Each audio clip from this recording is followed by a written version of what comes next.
The left is doubling down on its extreme anti-Trump rhetoric. Over the last several days, they have been vocally labeling former President Trump as a, quote, fascist. Here's Vice President Harris condoning the comparison. And it is clear from John Kelly's words that Donald Trump is someone who, I quote, certainly falls into the general definition of fascist, who in fact vowed to be a dictator on day one and vowed to use the military as his personal militia to carry out his personal and political vendettas. And the liberal media has been all in. You see it there. Check out this wave of recent headlines describing Trump as, quote, fascist, authoritarian, even Hitler-loving. Wow, and that's just a few of them. Hillary Clinton going as far as comparing Trump's Madison Square Garden rally to a Nazi rally that took place in the same location. And, you know, one other thing that you'll see next week, Caitlin, is Trump actually reenacting the Madison Square Garden rally in 1939. I write about this in my book. President Franklin Roosevelt was appalled that neo-Nazis, fascists in America were lining up to essentially pledge their support for the kind of government that they were seeing in Germany. So I don't think we can ignore it. Now, it may be a leap for some people, and a lot of others may think, I don't want to go there. I don't want to say that. But please, open your eyes. And with the rhetoric getting increasingly more and more incendiary, concerns for President Trump's safety are growing. But this dangerous playbook is nothing new for Democrats. In fact, they've been labeling Republican candidates as fascist or Hitler since the 1960s. That list, Emily, take a look at that. Goldwater, Humphrey, Nixon, Ford, Reagan, Bush, Romney. Are you catching on to a trend here? Yeah. A trend that didn't work. That's the whole point. It utterly fails. I note, too, just to bleed over from the prior block, that if, to your point, if the Washington Post felt that, oh my gosh, people are warning that Trump's going to deploy troops against Americans, wouldn't you endorse the other side then? Is it that existential? It clearly is. That's what they're putting on their headlines, that it is existential for this country and for Americans, and yet they won't even endorse. And here we are now being subjected to that tired playbook. I just have to say, and I'm not saying this as a dig because I just honestly believe it, I truly don't think Kamala Harris could define fascism. I don't think she could define the difference between disinformation or misinformation, the two words she likes to use in conjunction with an and in between. And that's the whole point, is that I see these empty vessels that are parodying the talking points. So we got the script. Okay, guys, page 2.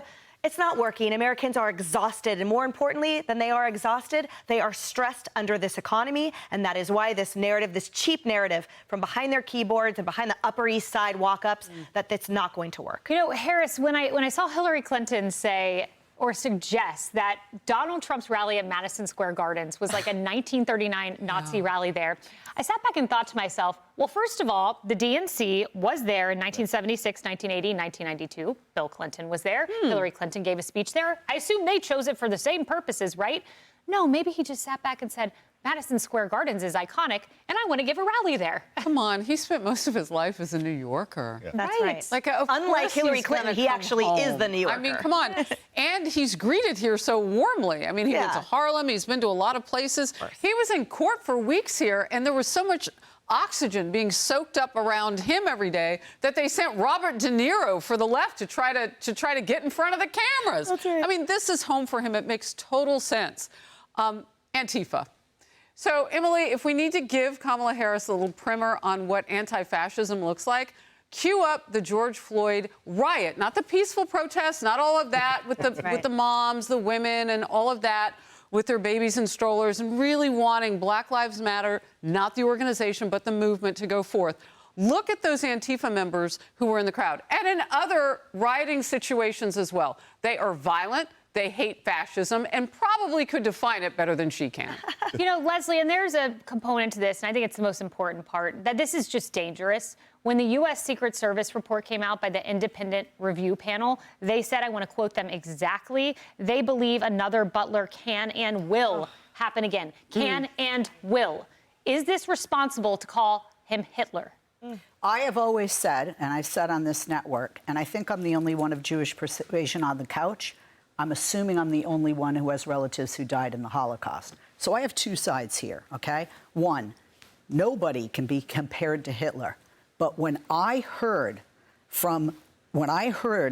that Kelly said that our former president found anything that Hitler did as good, he did some good things, or admiring the way his generals were toward him, and the Republicans weren't coming out en masse to denounce that, I don't think people who don't have that experience and that history understand how truly offensive it is. But you're asking on one people hand, to it's denounce something when offensive to several other firsthand individuals have come out and said, I've never heard language like that. I've had hundreds of encounters with him. Never, ever, ever have I heard him say anything remotely like that. So you're asking someone to denounce one person's word against a whole litany of people. One person word who was a highly decorated military member, So, a gold star father, and somebody that is extremely respected in the United States on both sides of the aisle, inside and outside the military. I'm not going to go and call that man a liar.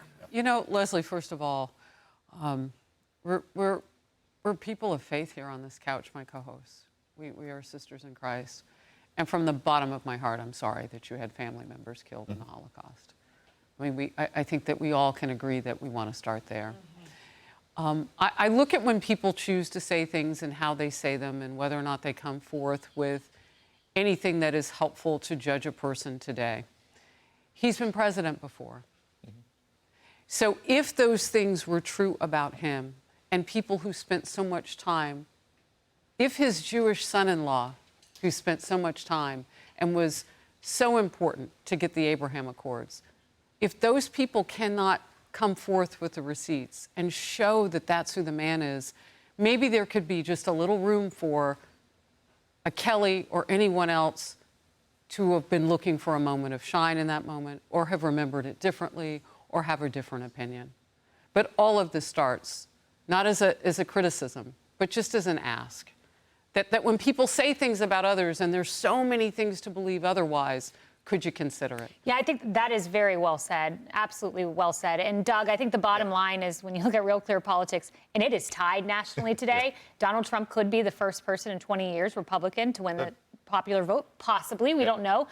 Half of the country sees him very differently than the fascist language that's being used. Exactly. Well, the biggest thing here is you have someone who can't run on anything else except now I've been rejected on my economy, I've been rejected on immigration, I can't seem, when I get a question I don't understand or I don't want to answer, I'm in a word salad moment, and the American people are not buying it, which makes these polls so close. So the next thing you got to do is say there's an existential threat. There's a worry that the world will come to an end if I don't vote against Donald Trump. This is an against Donald Trump moment, not a for the Trump. But Doug, if that were the case, don't you think the polls wouldn't be tied? It really is it's a tied race. I'm the first to admit I can't predict who's going to win. And I will remind everyone that Biden was +8 nationally 4 years ago.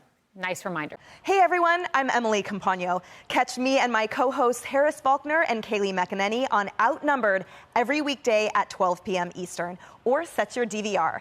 Also, don't forget to subscribe to the Fox News YouTube page for daily highlights.